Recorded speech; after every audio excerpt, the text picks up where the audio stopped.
Hey fam, welcome back to Muse and Be Well. We are so glad to have you join us today. For anyone new here, I am Taylor Chanel, a certified sound healer and a visual creative. Amen. Come on, church girl. Amen. We're recording this after Easter, so I guess I'm still in the churchy mode. I am Misha Battiste, a certified life and leadership coach.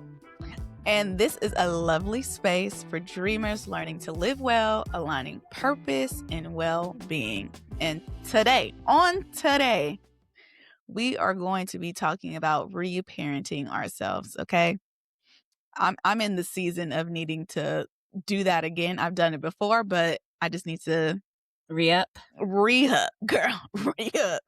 But we're going to talk about what it means, why it matters, and how to actually start doing it. And we'll also be sharing some personal experiences and walking through a powerful activity on the emotional needs we're all born with, but may have gone unmet in our childhood years.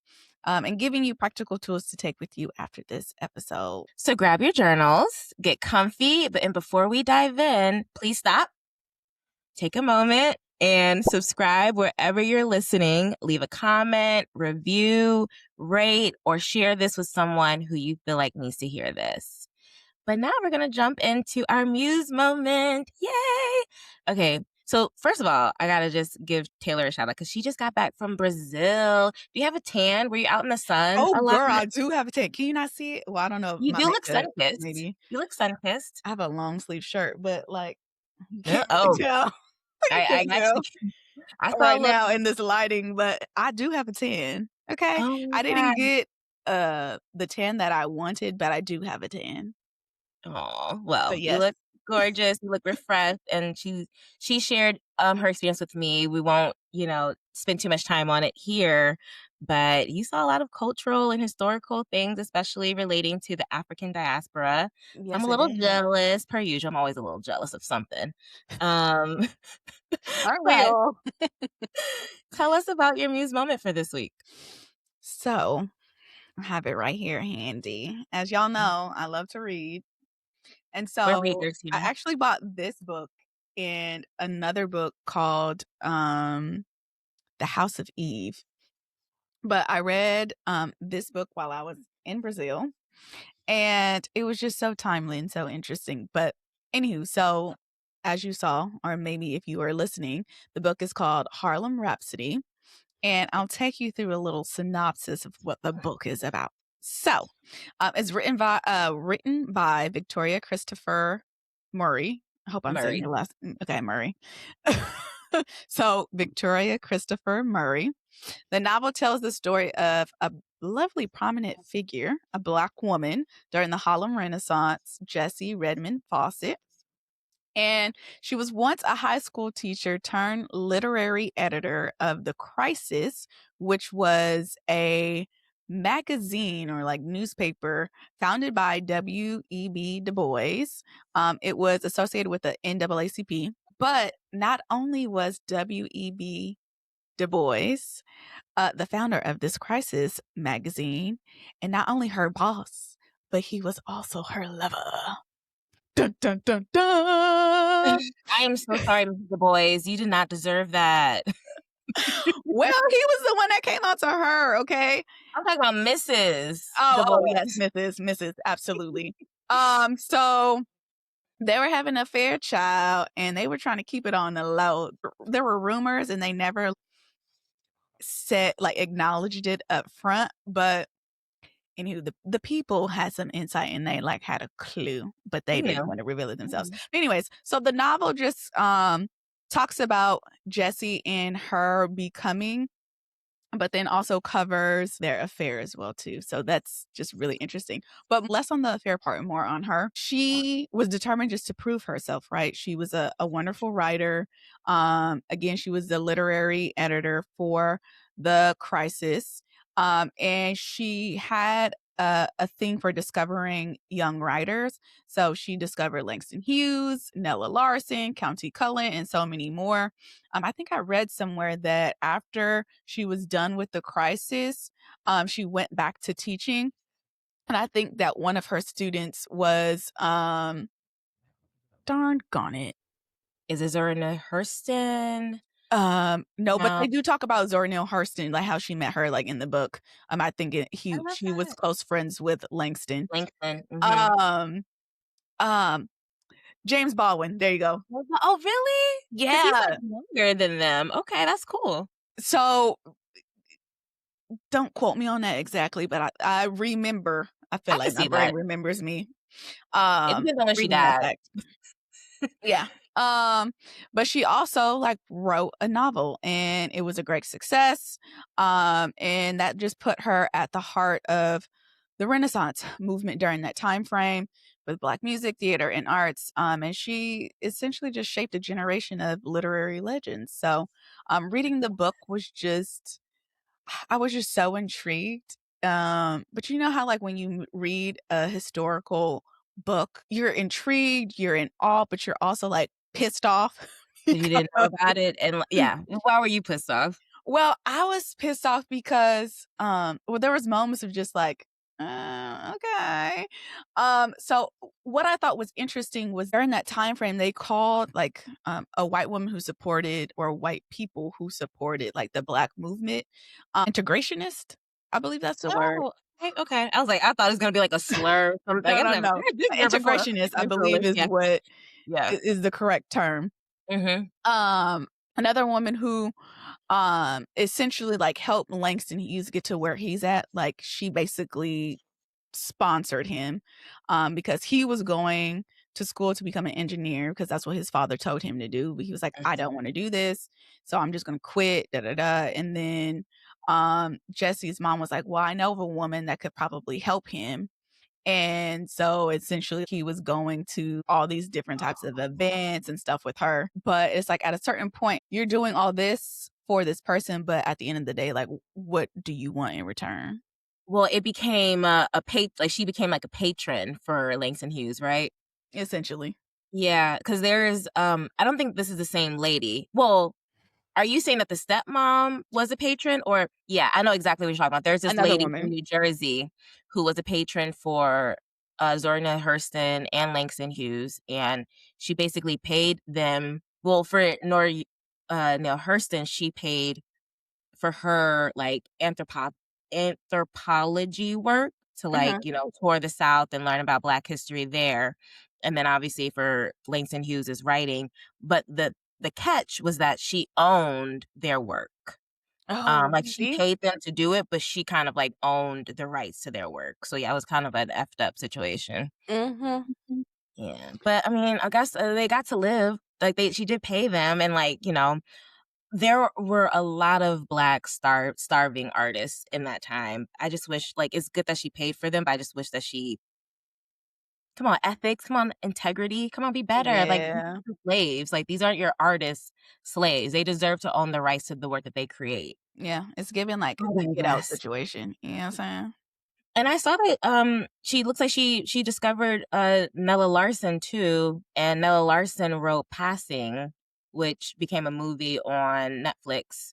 Hmm. Um, it's a really good book about a Black woman passing. Oh, I know what you're talking about, actually. Yeah, yeah, yeah, Yeah. yeah. Yes, So yes.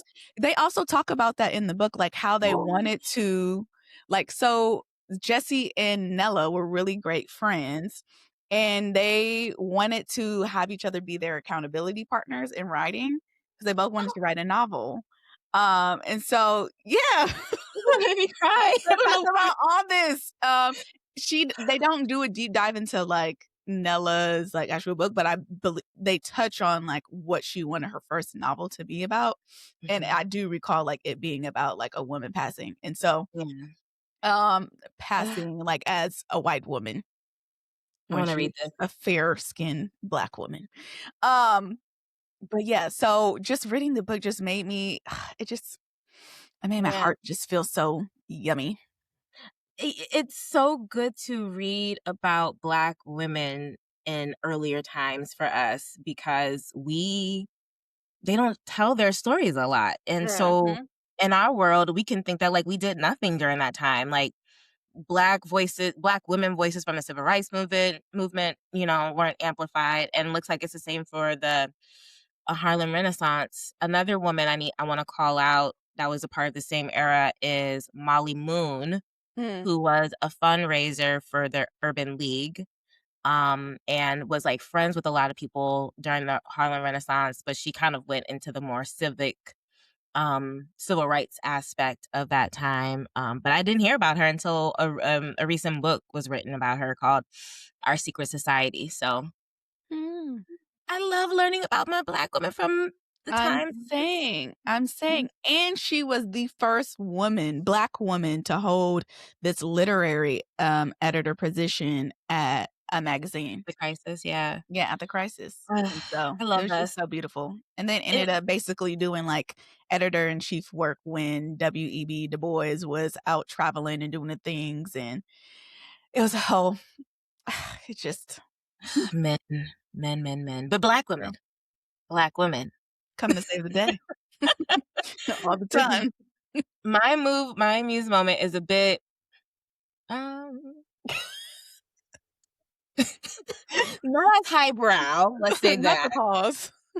It's not as highbrow as Harlem Rhapsody might be. It is about being Black while watching Bravo. Mm. Um, it's been a week for my girlies. If you are a Bravo watcher, please like this post or like our this podcast so I can know who you are. Comment so we can have a little community. Because when the news dropped that Amanda and Wes from Summer House were having a connection, as they called it, What? after we've been watching this current season of Summer House with Sierra and Wes trying to figure out their situation. I'm gonna get into like the details a little bit Yeah, I was because about to say, give the people who like, what do is it? not watch this show some I just context. like when the news dropped, because I don't have a lot of personal Black friends. Well, I thought I didn't have a lot of personal Black friends who watch Summer House. So I have to put out an SOS on my Instagram story. Like, please call me. I have been stopped in my tracks. I lost like a good 30 minutes of like my little work session because on Tuesdays I go to a coffee shop and I like work there. Mhm. I lost like 30 minutes just being stuck. Like, so let me tell y'all what it is. So there's this beautiful, beautiful supermodel girl who's been on this show called Summer House on Bravo for the last 4 years.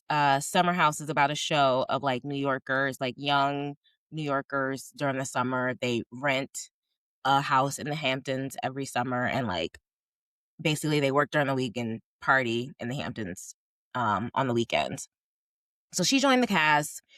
While being on the cast, she's the only Black girl, or was the only Black girl at first. There's no Black men in the house until this current season, which is season 10.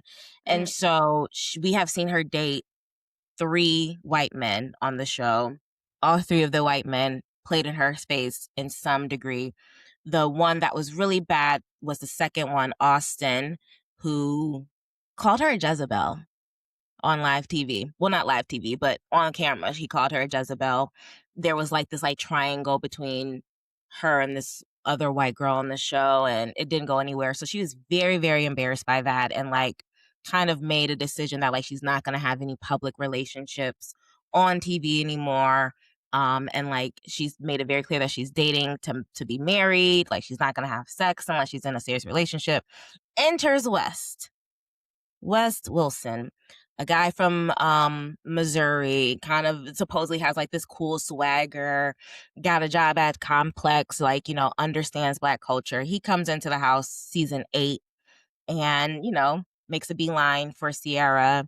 And, she tried to like play hard to get, but I guess they ended up having like a real strong connection. He took her home to meet his family Okay. in Missouri. Like even after the show finished filming, I think they dated for 5 months. She did ended up getting intimate with him. And then shortly after that, he decided he wasn't ready for a relationship. Sorry. That became like a big thing at that season. Like she talked about like, how hard it was for me to open up. How like Mhm. much I was trying to be intentional about this. How I talked about like, I don't want to be played on national television. You still did it. So season 9, she gave him hell all season, basically like ignored him. He had like walking around with like a dog with his tail tucked under him. Now we're in season 10. you know, he's like, you know, she's starting to warm up a little bit to him. He's flirting with her again. And like, we're kind of like, ooh, will they, won't they? On the other side, there is this couple, Kyle and Amanda, who's been on the show the entire time. They got married season 6. Now we're in season 10, and we can tell that they're gonna separate pretty soon. Like, she's completely over him, and like that's the whole thing. We've been excited for Amanda. Yay! Amanda's gonna be free from Kyle because Kyle's been an ass to her. Amanda and Sierra are supposed to be good friends or best friends. Sierra has been very supportive. Sierra was actually the first person on the show to say you need to get a separation from him. Sierra and Kyle have had a really good relationship. All the times Sierra brings up, like, y'all need to understand, like, what it's like for me to be a Black woman and, like, in this house and how hard it is. Kyle is always a person to be, like, standing up for her. He's cried hearing about her hard times. And even with that, Sierra has been standing with Amanda, like, you need to leave him. Like, she has, like, said shady comments to Kyle because Kyle, he's cheated on Amanda. It's like a whole thing. Whatever. We're not talking about Kyle here, though. So with all that being said, there's been rumors for about like 8 weeks that maybe Wes and Amanda have a thing going on because there's been photos and all of this stuff, and they've been denying it publicly and within the Summer House crew. But it got to a place where, like, the rumors got to a fever pitch. Eventually, there was a video of Amanda walking around Wes's house, maybe compromised is the best way I can put it. Sierra herself has Amanda's location, and like one night saw that she was at Wes's house at 5 a.m. and she texted This is juicy tea. I know. I know I'm talking long about it, but we got to get all the details. She texted Amanda like, yo, why are you at Wes's house at 5 a.m.? Amanda took 15 hours to reply and be like, and just said like, we're just friends. And Sierra's like, friends who hook up? And she's like, we're just friends, Sierra. But again, it got so bad that by the weekend before, she had to just like admit it to Sierra. Well, Sierra got access to the video. And so that's why they had to just admit it. So they made it a statement. Like, we didn't want to hurt anyone. And we know that people, you know, reality stars, we have an interest in us. So, you know, we're going to say that we are exploring our connection. And girl. So hysteria happened. Hysteria happened in the Black community. I feel like every Black girl was hurt to hear that because, girl, not you playing in my face. You supposed to be my best friend. You playing in my face, and then you going and if I was about to use that word, right now, going around and being intimate with somebody that I was intimate with and had relations with. Girl, get out my face. And apparently Sierra I love Sierra. I love you down. I do need you to go to rehab I need you to go to like white rehab. Like, I need you to like have some white withdrawals. I just need you to take a break from white people. I do. I need you to because she is unfortunately like hooking up with Wes like this past fall. So there might be some Wes ain't shit. And I'm going to say that right now. He ain't shit. Period. But also, just, what's her name? What's the other girl name? Amanda ain't shit either. Amanda ain't shit either. Both of them ain't shit. But let me bring it back to our Black women, because it pains us, I think, because I grew up in like a mixed community. So I had friends of all different colors. But I think there's like kind of like an undertone feeling of your feelings not mattering as much as your white friends' feelings might be. And I think that this is like the perfect example of Sierra constantly communicating her feelings and communicating what has hurt her and harmed her. Mm-hmm. How social media has harmed her because of her relationships with white people. And she has said it multiple times in Amanda's company. Literally, the episode before this all dropped was 3 Black people on the show talking about what it's like to be Black on Bravo. And for her to experience all of that with Sierra and to be like, okay, but your man, your man is fine, and I'm because they got separated. Her and Kyle got separated. Mm-hmm.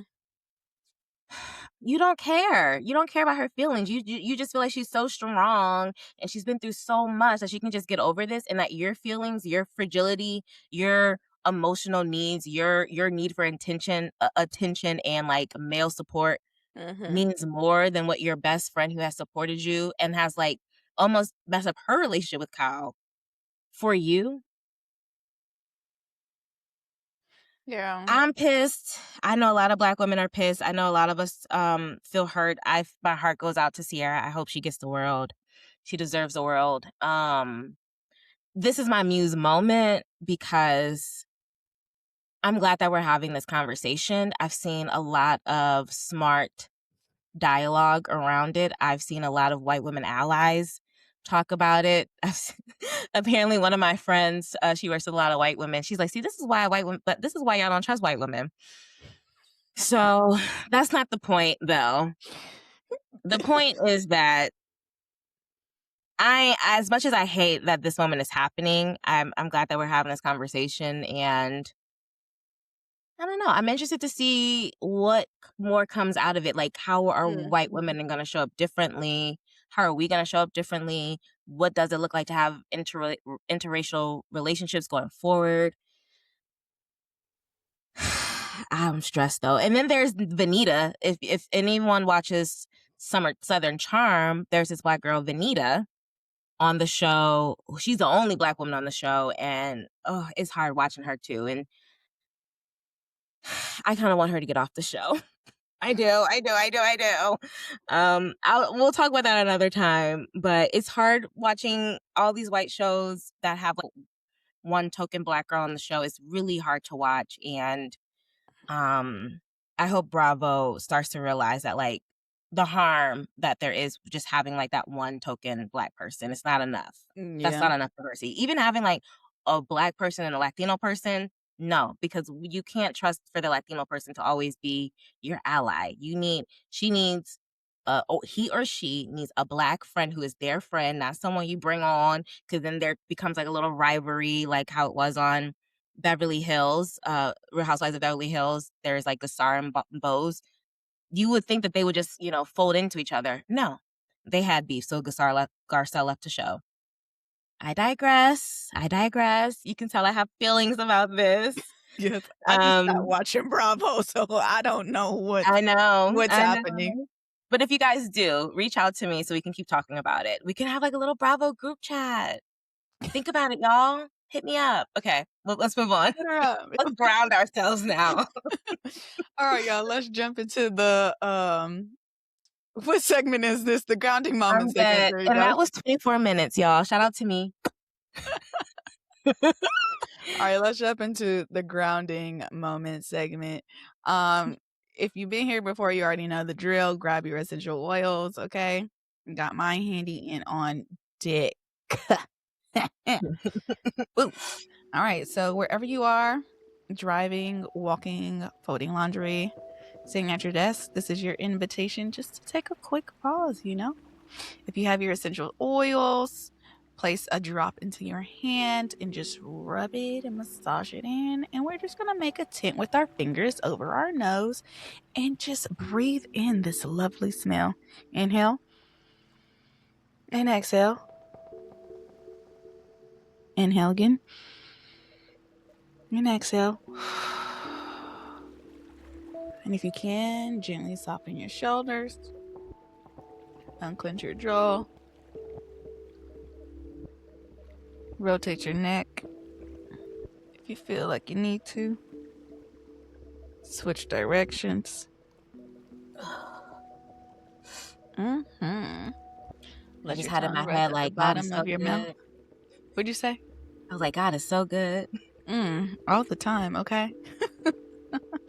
So today we're just going to keep it simple and just take a couple of deep breaths, all right? So if you want to make a tent with your fingers over your nose again, just so that you can breathe all the good stuff in, or if not, that's totally fine, but I'm going to. So we're just going to inhale, exhale,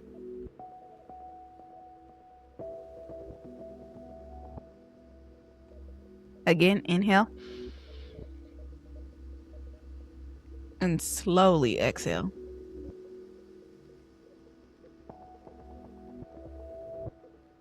One last time, inhale.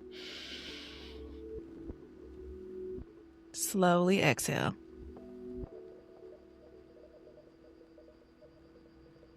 Return to your natural breath. Taking notice of what may have shifted in your body. This is your reminder that you can always come back to yourself and your breath at any moment. Guess what? It's free and always available to you. Okay, so now that we are grounded, let's get into the meat and potatoes of this episode, y'all. I'm ready. You're real. All right. So I first heard about this concept of reparenting from one of my favorite podcasts a few years ago called The Friend Zone. And this was like pre-pandemic. So before we were all just inside the house, and then now I'm like, I still want to be inside the house. But anyways, it was a lot of chaos that was happening during that time frame pre-pandemic. And honestly, I learned a lot about it, but then I also feel like I overboard. I went a little bit overboard, but I'll dive into that a little bit later. But I think in this season of my life, I need to go ahead and do it again, take the steps of reparenting myself, because there's just some more things that are coming up, or things that have happened that have showcased some things or highlighted some things that I need to personally work on and to fill my cup back up. Yeah. Okay. Yeah. So it's so interesting. I feel like God just works in mysterious ways, because I was talking to my cousin Jasmine, and she brought this topic up. And hey, Jazz. And she suggested this for an episode. So I was like, oh, yes, let's do it. And then, y'all, on top of that, I was participating in a class at church called Track 300. And it was a 6-week course. And one of the weeks we talked about unmet needs from our formative years. And I was just sitting there like, oh, okay, God, I hear you. Like, this is confirmation that all this just needs to be included in this episode of Reparenting. So for anyone listening who may not know what reparenting is, or like have not heard the term, break it down for let's us. get into it. So reparenting is the process of consciously giving yourself the emotional care, boundaries, and nurturing that you may not have fully received in childhood from your parents or primary caregivers. And it's not about blaming your parents, right? Like, you have to recognize that they were only given a certain amount of tools, right? And to use from their tool belt, and that's what they did. During that time frame, I know my parents are in their mid-50s. Yeah, they're Gen Xers, latchkey kids. Yeah, so my parents are in their mid-50s. This was during, they grew up in LA, and they were also young. So they were young adults raising a child. Can I ask how old they were? How old were they when they had you? My mom had just turned 21. She turned 21 September. I was born in November. Wow. So my dad was 22, had just turned 22. Babies. I was an idiot at 22. Continue though. You know what I'm saying? So, No cantaloupe. but we have to extend a little grace. Yeah. Depending, because I don't know what people's childhood. Yeah. I've heard different stories, and sometimes it's just like, yeah, no, you don't need to be doing that. Yeah. Or you shouldn't have been a parent at all. But anyway, most parents did the best that they could with what they had and what they knew at the time. Mm-hmm. And reparenting is about taking responsibility, but with compassion, for your own healing now. So you are parenting yourself now in this moment. It's being able to identify, hey, mom and dad weren't able to do XYZ, or my caregiver was not able to do XYZ for me. And I can recognize what they may have lacked. But now, as a grown adult, it is on me to do the healing, not on my parents or caregivers. It is not on them anymore. It is on you. Um, and the way they were raised shapes how we talk about ourselves, how we handle conflict, what we believe we deserve, how we show up in relationships. When some of these foundational needs weren't met, we carry that into our adulthood. I think during that episode of the friend zone, we were talking about reparenting. If I remember correctly, they talked about how from newborn to 5 years old, how you were raised is how you're going to be as an adult. Yeah. And I thought that was such an interesting fact. But to kind of close this out, reparenting is the inner work of becoming the parent, right? The safe, nurturing, consistent figure that your younger self needed, and now your adult self still may need, right? So, Misha, I have a question for you. What is it? What does reparenting mean in your life right now? Oh, right now? Right now. Oh, I love that question for right now because it's kind of interesting because I do live with my parents and there's been this like I've learned to I'm part of the 2020 I'm gonna call it the 2020 generation of folks that were like, oh, I don't really like my life. I need to like figure out how to like my life again. And so I think that kickstarted my journey of reparenting myself.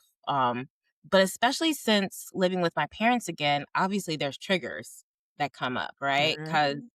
though I am grown, I see myself as their kid still, and they see me as grown and their kids sometimes. Like there's just like this double way of looking at each other. And so I've had conversations with them of just like, hey, like I need you to be this, I need you to do this, I need you to stop talking like this. And they can try, but they Mhm. also stare at me like, okay, girl, but you grown. So like, and it's true, like it does get to a place where you have to take care of yourself. You are in some ways, you are all you have. And the truth of the matter is like, it gets to a point that no one can there's not enough affirmations that a person can give you or love that a person can give you that's going to make you still feel like you're enough. You have to Mhm. feel that. You have to feel that from within. So what that looks like for me is like I don't know, I enjoy myself and I allow myself to be who I am.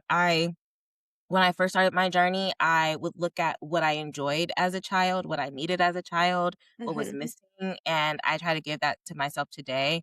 I do give myself a lot of love, and I'm learning how to give myself grace. That's something I'm working on. I've learned recently that I'm very hard on myself. So that's something I'm working on, but like, when I do something good, I say, like, "That's good, Misha." Like, "That's so Mhm. cool."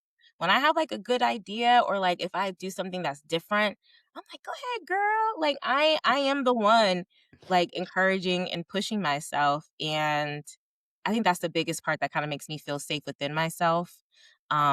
I talk to myself a lot. I Me when too. I'm when I'm crying, I like or when I'm having an emotional moment, I know how to nurture myself through this. I also know when there's, like, a point where I do need to talk to someone. I have the people who are closest to me know how to show up for me when I need them to show up for me. Um, so, yeah, I do think I've been able to cultivate a good relationship with myself where I got me, I love me. You can't play with me. Nobody. Okay, girl. You Ooh, can't that's play with her, okay? Does that answer the question though? I wonder, am I missing something you think? No, it answered it. It Okay. answered it. What about you? I'm interested in hearing what your journey looked like or what that looks like today. What it looks like today. Um, okay, Imma start off by saying, like, what it looked like then, and then I'll say Yeah, what it looked like today. totally fine. So back then when I first heard about it, I was like, "Ooh, okay, let's do it." But I think I took it a little bit too far at first because I went completely dark from everyone, like, legit Everyone? everyone, like, even my parents. I was like, "There's too many things going on," like, I'm, like, too much of a people pleaser, like, I just need to not Yeah. do that. I was trying to recognize who in my life at that moment was actually there for me and not just like leeching and sucking life out of me, you know? Yeah. Or like who was I pouring into that was not pouring back into me. So yeah. What you just said, that is like you taking a moment to look at who's in your life. It instantly reminded me of our moms being like, that girl ain't your friend. You think Mhm. that's your friend, but that girl, like your mom used to see how someone was kind of playing with you, and so you're like, that is literally you learning, like, oh, I have to have those eyes for myself now. Okay, continue. Having that discernment, child. Mm-hmm. And so I was like, for me in that moment and at that time, I needed just to take a step back from everyone to be able to see with clear eyes. Now, I'm not suggesting that you do the same thing that I do, but like if it works, it works. If it don't, it don't. Um, but again, there was a lot going on during that time of my life. And I just needed that space and I needed to choose me and I needed to pour into myself and really figure out like what is it that I need and how can I give that to myself?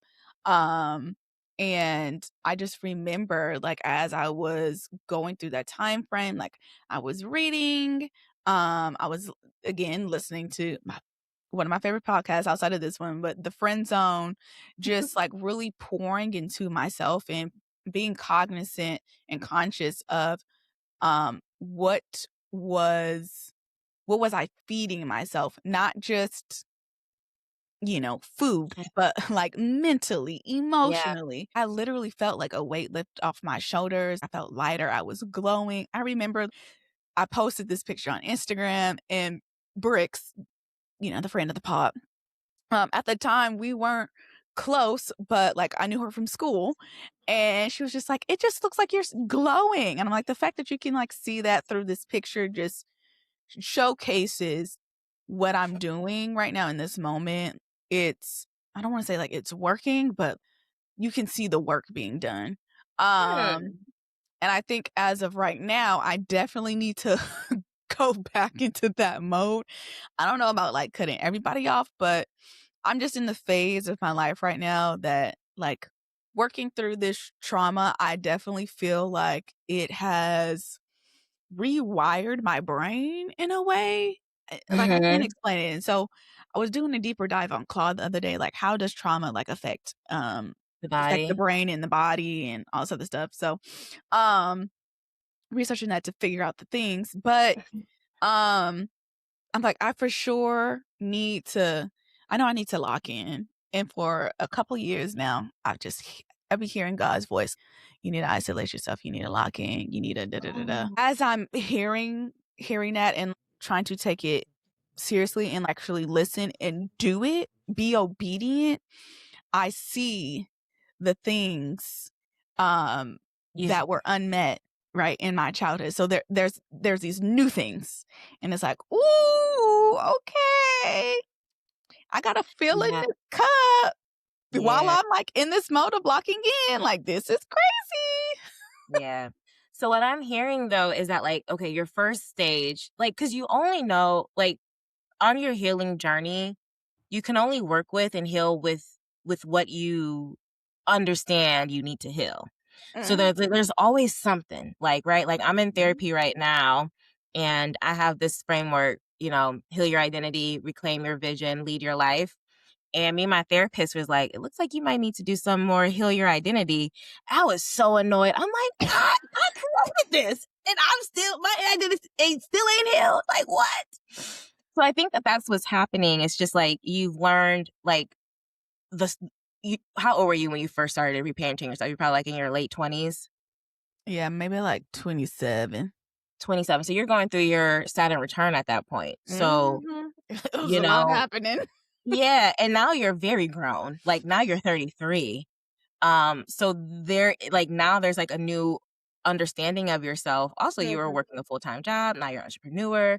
Yeah, there's like a new way that you have to parent yourself, because honestly, if you think about it, reparenting yourself consistently looks like leading your life, like you becoming the leader in your life, the actual mhm. adult in your life. And I feel like us, especially in our 20s, we let everyone else kind of tell us what to do. Our bosses, the people within our jobs, our friend groups, like we go out every Saturday. And like when I was starting to do I isolated myself too when I was going through my reparenting. That was happening like 2021. I was like, look, y'all, going out actually is not that fun for me. I'm going to stay home.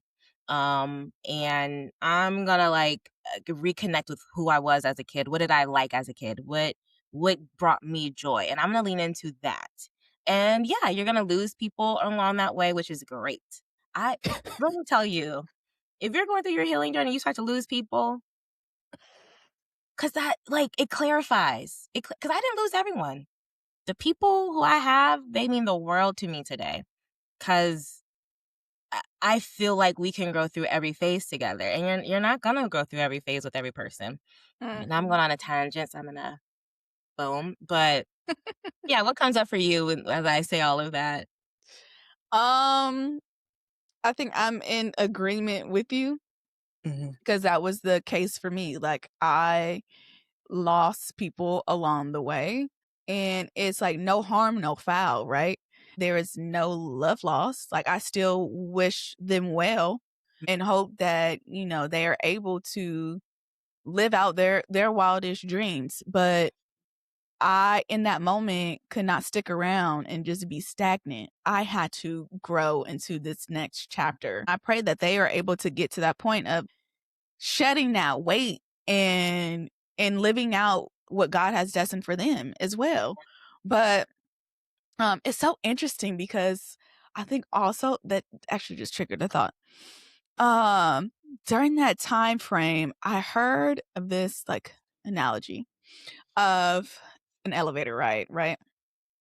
So where you are right now in this current moment, let's just say we're on the 33rd floor, okay? And elevator goes to level 100.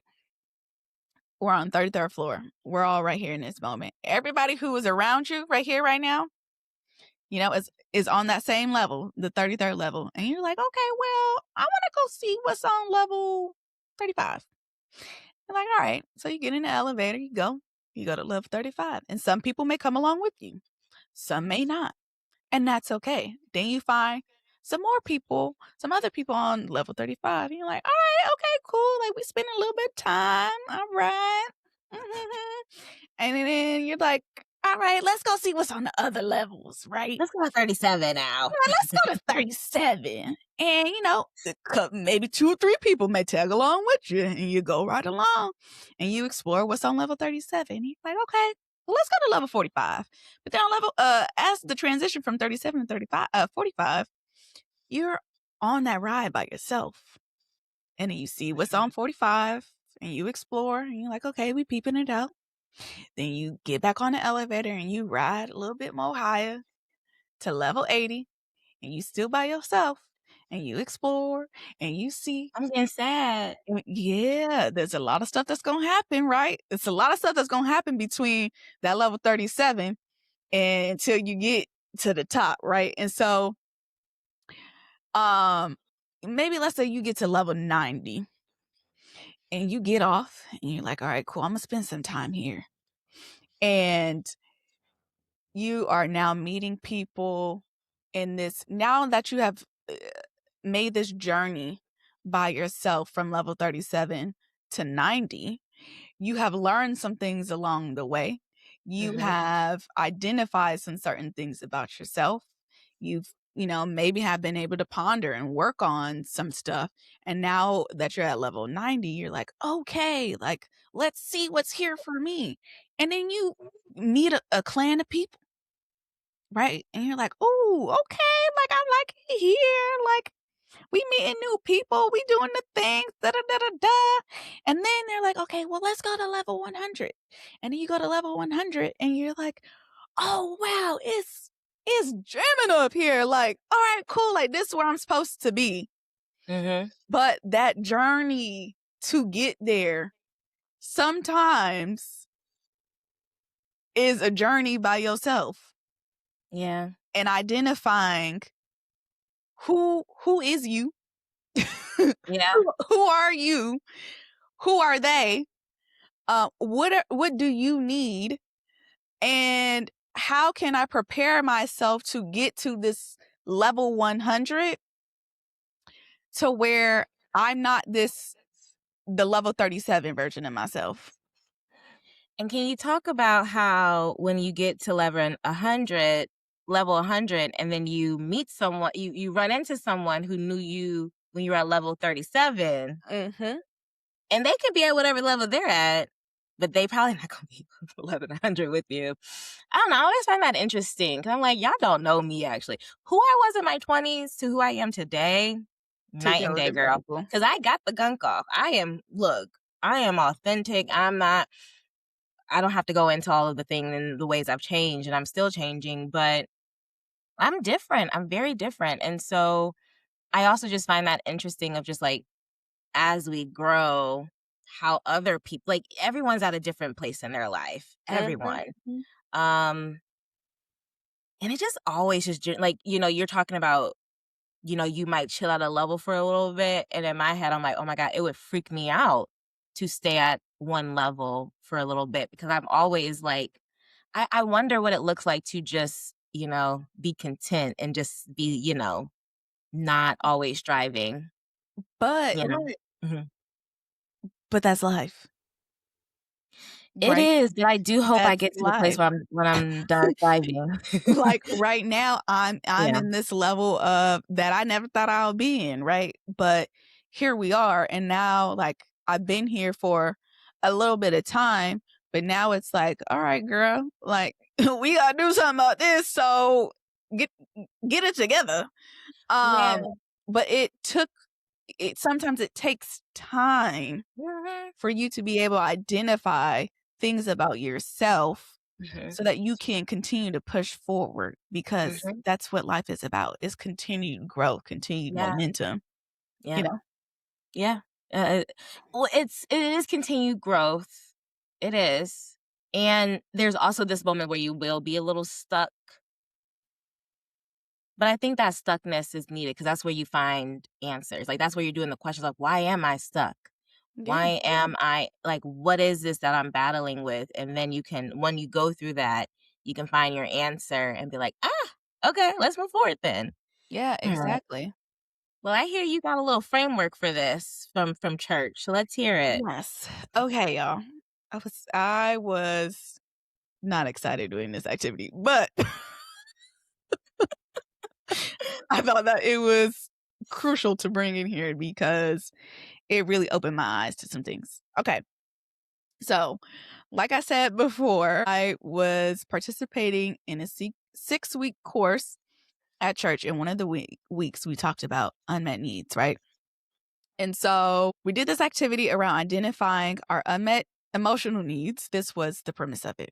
There were 10 emotional needs that every single human is born with. And what really stood out to me was that these were designed to be met in a relationship first with God and then through the people in our lives. So as an adult, you can now have this better understanding. And when those needs go unmet, especially in your formative years, we don't just forget about them. We grow up and either start chasing them in ways that don't always serve us, or we convince ourselves that we don't really need them at all. And that is just not good Yeah. for anybody. So I will take us through these lovely 10 emotional needs. So the Please first one do. is acceptance. And that's being received as you are, not who someone wants you to be. So the projection, sometimes that people, Wow. and I've been feeling there. like your presence is welcomed and valued without condition. So that's one. Two is affection.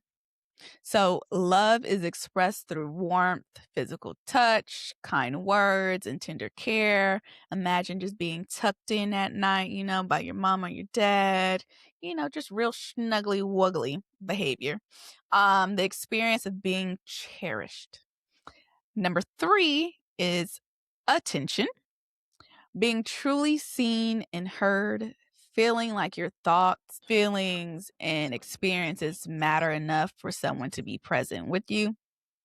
Number four is affirmation. So we do affirmations all the time here on this podcast. Being told you're doing well, not just when you achieve something, but simply for who you are, having your worth spoken over you.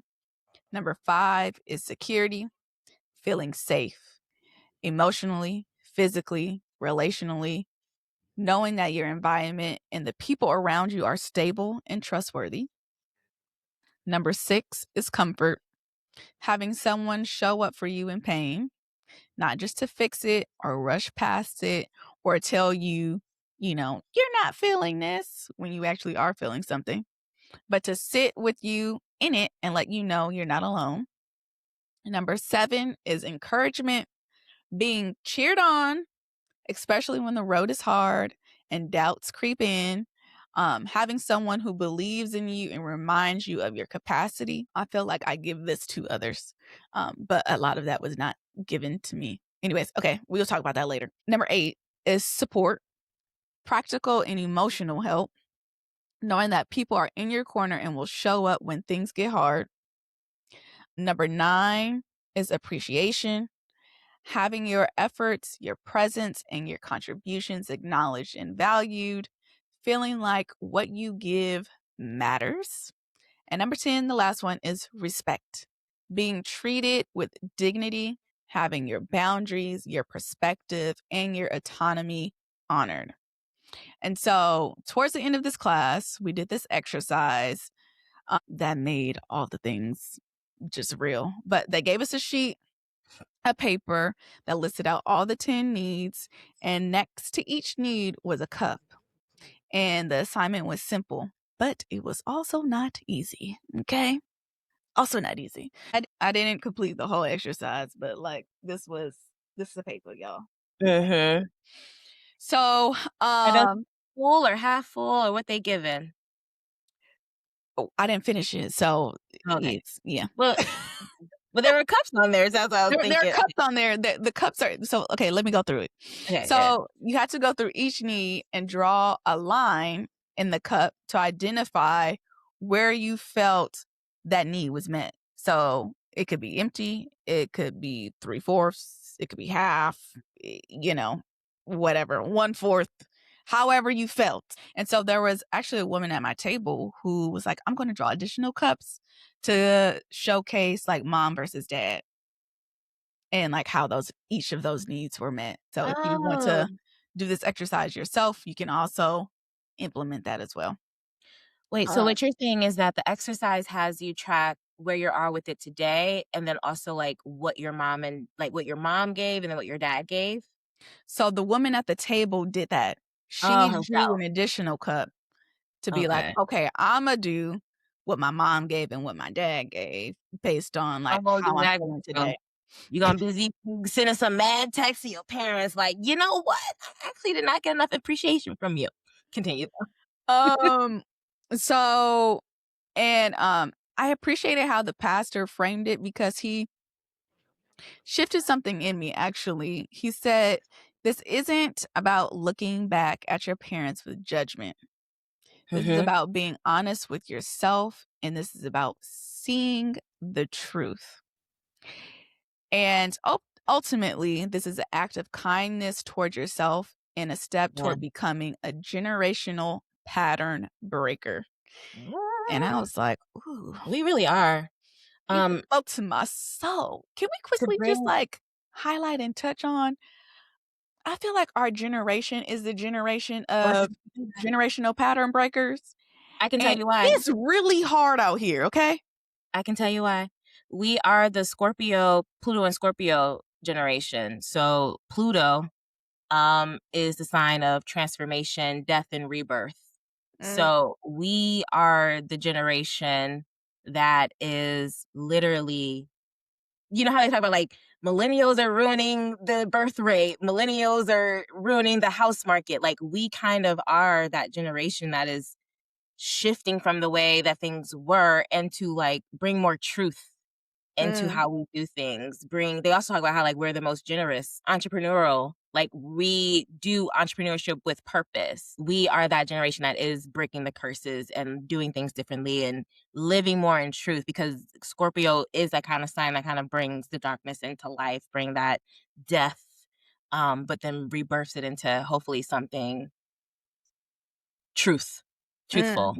Mm. So yeah, we are that. It's a lot. It's a lot of work, but It is that's a why lot we're of happy work. from your muse to help you burn the blueprint and become who you are meant to be in this lifetime. Not what everyone else says you're meant to be, but who you're meant to be. Who God tells you to be. Okay. Well, yeah, it's gonna come through God, absolutely. So let's share like which ones landed for us personally out of this 10. Okay. You want to go first? I can go first. So Mhm. I think for me, the 3 that really spoke out to me were in this particular season of my life today. Um, Security, encouragement, and I'm gonna say respect. Yeah. I think security, I think as a child, I've talked about this before about how, like, when I would express myself or my feelings, there was Flip. either a reaction to it or whatever, and so that stunts me, I feel like, today in my adult life with having a voice, and so, Mhm. like, I'm actively working on that right now. So, that is Yeah. something that I am reparenting myself in. What else did I say? I said encouragement. I think as a kid, I I would say, like, high school years when it was time to figure out, like, "Okay, well, what do you wanna do?" What do you wanna major in? What do you da da da da da da? And I think I've talked about before, I remember saying, I wanted to be a photographer, and they were like, "Well, photographers don't make a lot of money," and blah, blah, blah, blah, blah. And look at content is king right now. But Mhm. Believe your vision. Believe your listen, vision. and so, like, I just felt like that was a thing that wasn't necessarily cheered on, and and maybe it was a shift because while I was a kid, I think there were some moments to where, like, in, like, a summer camp, I was in creative summer camp, and, like, that really, like, did something for me, but I felt like that wasn't carried out into the rest of my adolescent Childhood years. upbringing. You know how sometimes parents, they're able to identify, like, "Oh, okay, Mhm. my kid really likes this, so let's put him on that track." I don't feel like that was Yeah. done. That's why I feel like the encouragement part speaks to, and so Oh, now. like your gifts, you felt like your gifts weren't encouraged enough to, like, Mhm. find mastery in your childhood, yeah. Yeah. Or to be cultivated in general, like, you're now Yeah. having to cultivate it yourself, yeah. Yeah, and so, Yeah. like, currently repairing reparenting myself Your through it. creativity. Yeah, You're reparenting your creative spirit, yeah. and then just the respect, I think that I can identify. I'm not too sure. I can't necessarily connect the dots right now fully, We like, can try to connect it, tell me, we're gonna try to connect it, let's try it. You know, I like it. it's like therapy session. Um, but right now, I feel like, especially in this entrepreneur world that I'm in, I am battling a lot with, like, I would say maybe a Boundaries. little bit of boundaries, and even, like, being like, "Okay, I'm in a new city, I have to, recognize that these pricing models may not be the same or compared to, like, LA," And so trying Mhm. to find that middle ground with pricing, and sometimes I feel like I Oh, may lowball myself. I know I'm putting out great work, so mhm. Oh, I see what you're saying. It's respect, like, having that respect for punching your worth myself. and value, yeah, Yeah. beyond, 'cause I definitely relate to that as a coach, especially, like, 600,000 Black women have been laid off as out of this point, and I want Black women, and I also wanna be paid with what feels good for me, and so there's this back and forth of not wanting to put Black women in a position where they can't afford me or they're, like, giving me, their savings in any type of way. But at the same time, like, I give You so got much bills to pay too. myself. yeah, I give so much emotional energy and space that I can't undercharge that. That actually, I am worth it. I'm worth Mhm. it. And so getting to that place to know that you're worth that price, and whoever decides to pay for that is your client, right? Like I have Mhm. definitely had time where I'm like, just pay me what you can. And it is the investment and all of it's not the same. So I hear you overall. Yeah. Yeah. So those are the things that stood out to me. So how about you? Yeah. Okay. This is kind of fun for me because I feel like I've given myself a lot of this and I'm really proud. Some of the things were already good. I think my mom always supported me and like she believes in me. So I'm gonna tell you the things that I feel like I need to work, like what there's still like a gap there. Okay. The intention piece, because I read it as like being truly seen and heard. I'm at this point in my life where I'm allowing myself to really be seen in my authentic self. So much of me in the past was just being agreeable and likable and non-controversial, neutral. Mm. And now I've worked hard. Oh, I have worked with myself to have a point of view to where like I have my opinion on a certain thing. I have a framework. I have a philosophy of life that I am ready to share. And I've had a lot of fear that people won't get it, that I'll be booed, but I'm learning to trust myself, allow myself to one, be seen.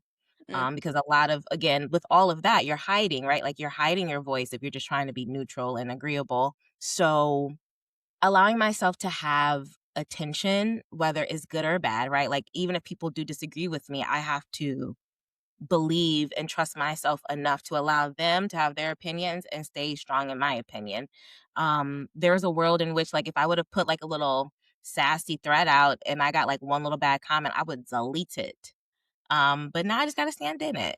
And so that's how I look at it. Like knowing Mm. that my voice, my opinion, my feelings, all of that matters. I don't have a problem expressing my feelings anymore. And I love that for me. I love that for Um, you too. Me too. Um, and so security. So I do security is an interesting thing because trigger warning. I have dealt with sexual assault, throughout my life. Well, throughout my 20s, I should say, not throughout my life, throughout my 20s, that it got to a point where I did not feel safe going out. Mm. I did not feel safe with my, I guess, body, Mm. being seen or available. Like, I just did not want the male gaze on me for a while. So I think that's why I've been pretty much in the house a lot. And so I think I am learning to, you know, feel safe, but there's some space there. There's still a gap that needs to be like that is something I just have to go out there and allow myself to experience at this point to see, Yeah. like to prove to myself that I can be safe outside because you're not gonna heal that being inside.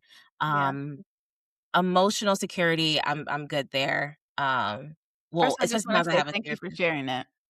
Oh, thank you. Yeah, of course, of course. I can't remember if I had before, but yeah. Um, Physically, relationally, I feel very secure in my relationships. Oh my god. Oh, thank God, girl. Like, you ever, like, that experience of being like, oh my God, does my friend hate me? Did I do something? Is it like, that kind of always feeling like something might happen in a friendship? I'm just Yeah. very grateful that I have at least like 5, 6 friends who I know it's up and stuck. Like we trust each other. And the thing when it comes to trust is like always trusting that we have good intentions. Whether we do something wrong or not, trusting that like I know you didn't mean to hurt me. I think is so important. So I'm really grateful to have that. So I do have comfort in that aspect. I think it's probably more physical safety. I think is probably like, Yeah. yeah, where I'm doing that. Me too. Um, I can imagine. Black women, we're not put like I can understand that for us in general. Yeah. Respect. So for respect for me is just feeling more comfortable about putting boundaries out. Like, it's pretty hard for me to be like, you know how at work you get those emails like, in the future, can you please? I hate those like, in the future, can you? I hate that. But I might have to become end of future girly with clients, with people. I don't wouldn't say like that, but name, hey, this thing is not cool. We got to do something Mhm. differently. This is disrespectful to me in this way. I'm usually someone to just kind of be like, okay, it's fine, no worries. But that grows into resentment, and we don't need that. So I have to be a bit more honest in that. I do want to bring up acceptance, Mm. because I do fully accept myself now. I do think me getting diagnosed with ADHD was like the last piece of me accepting myself, because there was such a like, girl, why you ain't doing stuff? So now that I know that I'm doing stuff, it's like, okay, we know who we are now. But that is a journey, like learning to accept why you do the things you do, why you are the way you are. Mhm. And something that was really helpful to me in finding self-acceptance was understanding my natal chart and astrology. Mm. Um, Real quick, there's 12 houses in your chart, and every house is a part of your life. Like your first house is a self, your 10th house is career and public image. Um, Fourth house is home, so on. So ninth house is education. So it tells a story about that. So for example, I'm a Virgo Venus. It's girl. I can't tell you the last time I like literally liked a person, like liked a man and dated a man. I haven't had a boyfriend since high school. Like, it is very hard for me. Really? Yeah, yeah. Oh, Haven't wow. had one since high school. I've like dated, but like no. Mm. I think some of that is sexual assault. Like, it is the trauma of that. Yeah, Um, that makes Also sense. like Virgos are like, that perfectionist, that like virgin aspect, wanting to see things pure. And so I'm looking for a very certain thing, and it's hard to find it, but I know why now. Like, I know that Virgo eye that I look at when it comes to dating and relationships. Yeah, it's gonna be hard. So that helps me, like, instead of me judging myself and being like, dang, why I can't, what's wrong with me? It's like, no, you just are picky, and like, you'll find the person when it's time to find it. So like understanding, even with astrology, you kind of understand your life path, like what you're meant to. I have Leo in my 10th house of career. So I've always, wanted to be in the light in some way, or shed light too, Mm. and that's also like a leadership kind of placement. And so it's helped me settle into like, yeah, I'm meant to be a coach, I'm meant to be a leadership coach, I'm meant to like guide this message of allowing each and every person to shine within their own light. So yeah, that's like a really good way of learning to understand yourself, along with if you need to get diagnosed with any mental health thing, that might help too. So yeah, I just want to give that little shout out. Amazing. Amazing, amazing. Thank you for sharing. So now that we know what reparenting is and we've identified where some of our unmet needs live, let's talk about what you actually do with that on a consistent basis. Okay, guys? Ooh, ooh, Or sorry. ladies? I'm sorry. I just remembered something that I wanted to say Yeah. along with you know, the acceptance piece is being received as you are. So it's like one thing to accept yourself, which I felt like I did, but I also was like, okay, I'm good with me. I don't trust that other people are good with me. I don't Mm. trust that other people are going to accept me. And, you know, again, with ADHD, you do a lot of masking. So like, there's people that I feel like I don't have to mask with, and then there's some people I feel like I don't have to mask with. I think there's like another piece of like projection there too. Like, you know, you mentioned this earlier about how you look at yourself one way and you're moving, or maybe you're evolving in one way, and other people are like, but this is you. Like, you was just, out doing this and that. Like, that's not who you are. This is not who you are. This is who you are. So there's that projection too. And so all of that to say, like, I think that that is, like, a piece of, like, that emotional wound that we all have to heal and reparent ourselves around, and I guess the solution to that is probably, like, self-acceptance and affirming yourself and letting yourself know that you're enough, you're born worthy. Um, you have anything to add, I wonder? I would say I don't think I have anything to add to the acceptance part, Mhm. but I think something additional that just came up as you were talking was as you are on the journey of reparenting yourself and identifying certain things that you may need, one thing I actually did was I called my mom, I called some of my Yeah. aunts, chatted with just family members to be like, "What was I like as Was a I kid?" Yeah. I did that same thing. I was like, "What was I like as a kid?" And then they Yeah. told me, and I was like, "Okay, that sounds about right. Yeah. Alright, cool, so I am being true to who I am." Some things that came up were, um, my mom and my aunt, they're like, "Girl, you were just quiet, you were to yourself, you were very observant," which Yeah. I I still am do. today. Now that is you. Uh Yeah, and, they're like, "You were very much so if you didn't wanna do something, like, you You didn't was wanna not. do it." And I'm like, Ooh. "That's But do you do me." that now? Does that has that been the thing that changed? Like, to where you don't like, do you feel pressure to do things that you don't wanna do? I mean, in some cases, but then there's like, I don't wanna do it, so I'm not gonna do it. I have to set that boundary. Even to this day, sometimes my mom, she'll be like, "Oh, can you come with me?" She does not. Homegirl wants me to go everywhere with her, okay? And No. I just be like, Yeah. "I don't wanna go." Yeah. That's the Or hardest she's like, thing. "You wanna come with me to the grocery store?" And it's like, "No, I don't. Mhm. No. I just wanna Yeah. sit in a house, read, or, like, hang out with Kelly or whatever it may be." Or if that comes up in a friend thing, I'm now okay with being like, "Oh, no," like, "I'll pass." Yeah. And people, like, understand now, and it's not like a whole fuss bust thing. Um, To but your yeah. point, your younger self, like, folks, your younger self has all the answers you need. If you go back to, like, your 8-year-old self, 13, like, 12, 11, that person has they know who you are. That is who you are before the gunk and the blueprint Yeah, and, all of the influences got on top of you. There was a time where I actually had this as my screensaver. This is I love it. eight-year-old Misha looking like a star because I thought I was a star.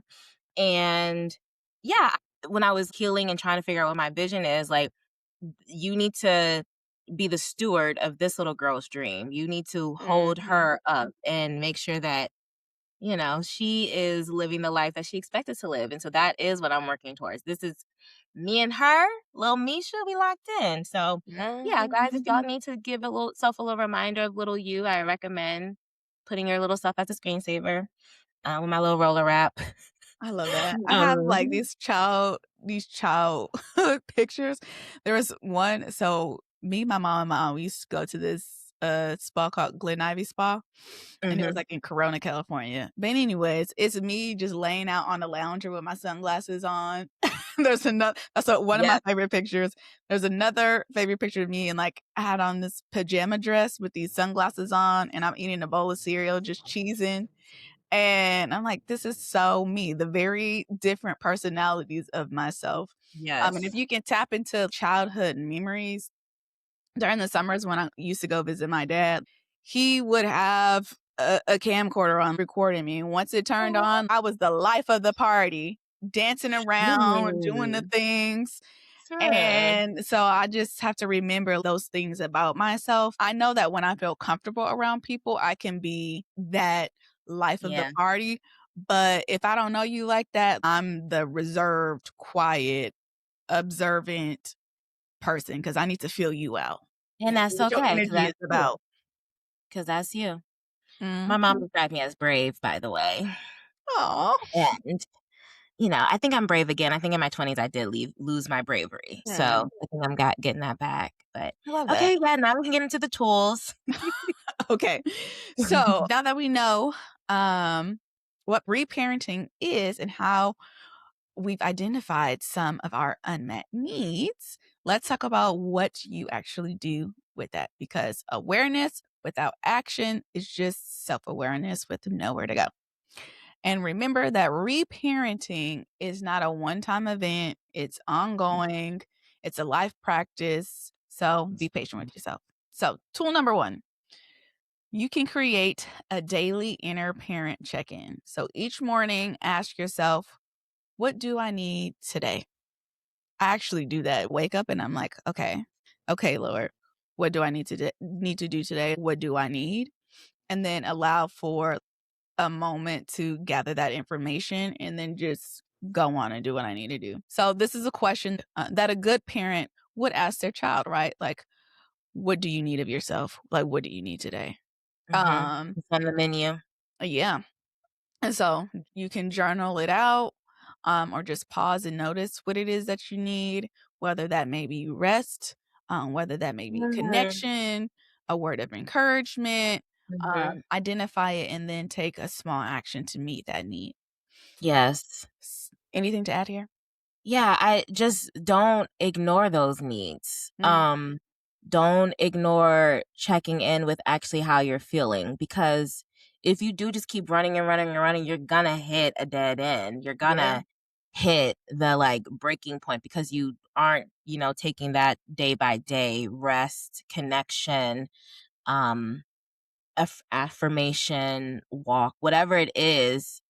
See what, because it is, especially us girlies, like, our periods come down, so we're going through 4 different phases every month. And so being aware of what your body needs is underrated. And so yeah, I agree with that. I agree with your add-on. Uh, tool number 2 is reparent the critical inner voice. Ooh, I need to work on this. We have an episode on this, guys. I think it's episode 3, reframing the narrative. Mhm. Hmm. So most of us have an inner critic that sounds a lot like our earliest authority figures at their worst, not their best, okay? But that voice that says, "You're too much. You're not enough. You're lazy. You're a failure. You're this, you're that, you're blah blah blah blah blah." No. They're wrong. Absolutely wrong, okay? Um, so let's not listen to that voice. Let's, as Misha said, reframe that narrative. All right. Hmm. Like, lazy could look like depression, you know? Hmm. Lazy Hmm. could look like you are overstimulated and overwhelmed, Hmm. and you just need to figure out what you need to focus on. Right. Hmm. So again, reparenting that inner critic and going back to tool 1 is, what do I need in this moment? Reparenting means you begin to respond to that voice with a gentleness you deserve, right? If s- your inner voice is telling you that you're not enough, let's reframe that and be a little bit more gentle with ourselves to be like, I am enough and I am worthy of the things that I desire and I deserve. And when you catch that criticism, pause and ask yourself, what would a loving, safe parent say to me right now instead? Yeah. So maybe that's something that you can implement into your daily practice. And practice replacing, let's just say, like, I'm stupid with, I made a mistake. And it's okay to make mistakes because I'm human. I'm still learning and I am still worthy. Let that sit and marinate a little bit. Yeah, and also check in with where you're feeling those things in your body too, right? Like, are you Mm, feeling that in your heart? Because that might, be different than feeling it in your gut or wherever else. So, because those feelings are in your body, like that feeling of stupidity is like, you feel that tweak somewhere. So, feel into that too, so you can also process that as you are affirming yourself. yeah, Okay, so we got that's a 3 good one. more. We Yeah. got 4 more. So number 3. Oh, okay. Um, learn your triggers and meet the need behind them. Ooh, that's a good one. So, when you're emotionally triggered, anxious, or you shut down, you get angry or needy, try to trace it to a need. Are you feeling unseen? Are you feeling unsafe? Are you feeling unappreciated? figure out what that is. This is especially powerful in relationships.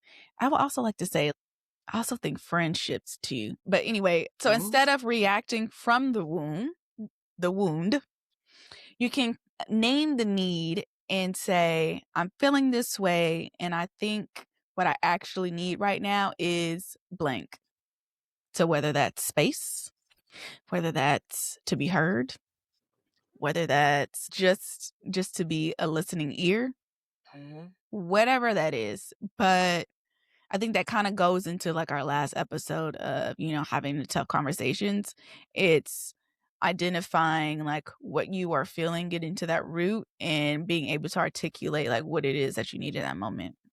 Yeah. And just to add that, um, some of the triggers and the needs that need to be met behind them, that person might not be able to give it to you. So then how do you give that to yourself? Mm-hmm. Or how do you remove yourself from it? How do you regulate yourself in those situations? That's something likely only you will know, but there are tips and tricks that you can probably find too. I'm happy to talk to you about that if you need some help. But I just want to add that piece too, that, like you were saying earlier, like you can say like this is triggering me and they be like, well, I don't know how to change it. So then you have to regulate yourself through that then too. I'm gonna go through mine a little quick.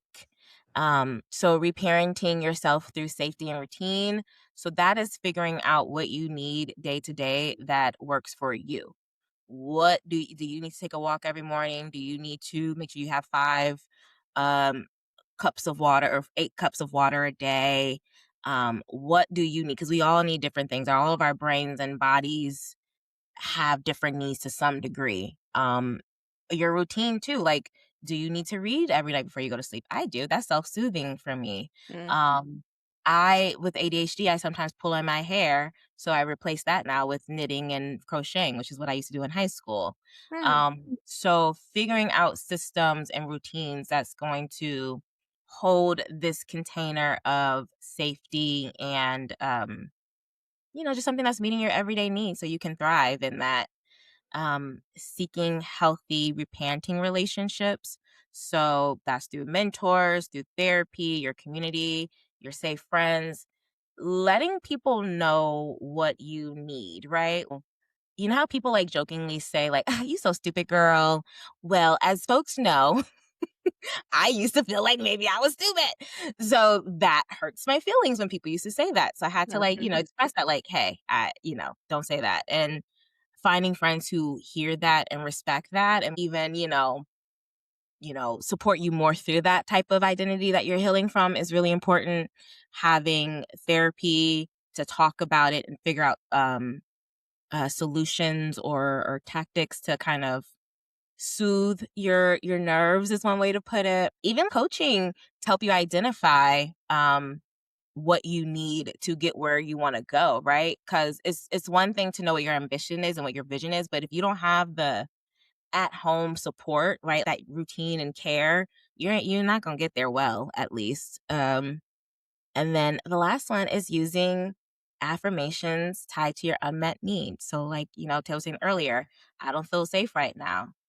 I do, take a little moment and be like, I can. And that's sometimes affirmations and breath work got to go together sometimes. Like, as we always talk about getting from that parasympathetic fight or flight mode, The right? So, sympathetic to the parasympathetic. thank you. Uh-huh. To get out. So you're like fighting for your life in one aspect, and then you start to do that breath work and affirmation, and that kind of calms you down a little bit. But you have to figure out what affirmations you need for you, right? We all got our own shiznit, Maybe for me, it's like, I'm actually brilliant. I tell myself I'm brilliant. No, I'm just kidding. No, don't say What? about that. No, no, no. What goals feel most natural to you? I'll answer for myself real quick. Okay. Definitely the inner critic. That is something now. I like probably like 2 months in. I feel like I've gotten a lock on. I need to do better with routine though, and I need to do better with the inner parent check in. I might only really do that until I'm realizing something's going on. So, yeah, and obviously seeking reparenting relationships too, like having somebody you could talk to if you need to talk to someone. Sometimes that healthy relationship is also a journal. Let me just say that too. Because you Okay. can figure yourself out. Literally, you can journal and figure yourself out through the journaling. Yeah, that's actually very true. Yeah. I think for me, what feels more natural or like the things I've been doing, I do the daily check-ins like of asking myself like what do I need today? And then just kind of operate there. Then the last thing I think that works for me is also the affirmations. So I will do that and then some breath work in a moment. If I'm feeling too overwhelmed, then I'm like, all right, let me take a deep breath and let me say affirmation for myself. So those are things that I do actually use, tools that I use in this moment. But let's jump into our Be Well RX segment. This is your dose of upliftment to carry into the week. So these are your affirmations for this lovely week. All right. I am worthy of love and care I give so freely to others. I give myself permission to grieve what I didn't receive and to become who I need to be. I am safe. I am seen. I am loved by God and by myself. Say them out Amen. loud, write them down, put them in your notes app, however you want to hold on to them. The more you repeat them, the more they take root. Amen. Okay, the journal prompts is one, we want you guys to do the exercise, the 10 emotional needs that are unmet. So go through, see what's not being met for you, and then kind of dabble around figuring out how you can give yourself that more. And then this one, what would it look like to parent yourself with the gentleness and consistency you deserve or deserved?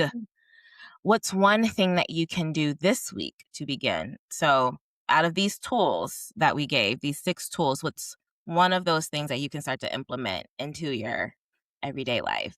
All right, y'all. So this was a tender one. Thank you for trusting us with your time and with your heart. Reparenting yourself is not going to always be an easy journey. So try to find some community that will just help to uplift you during these time frames. Well, during this time. Sorry, y'all. Um, but we want to hear from you. So, which one of these 10 emotional needs resonated the most with you? Drop it in the comments. Send us a DM on Muse and Be Well on Instagram and on TikTok. Let's keep this conversation going. Make sure that you subscribe to our YouTube channel, Muse and Be Well, so you don't miss anything this season. And share this episode if you feel like it resonated with you.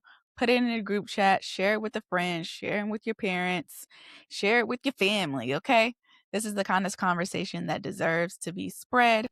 And this has been Muse and Be Well, where we remind you to trust yourself, stay grounded, and be well. We will see you next time.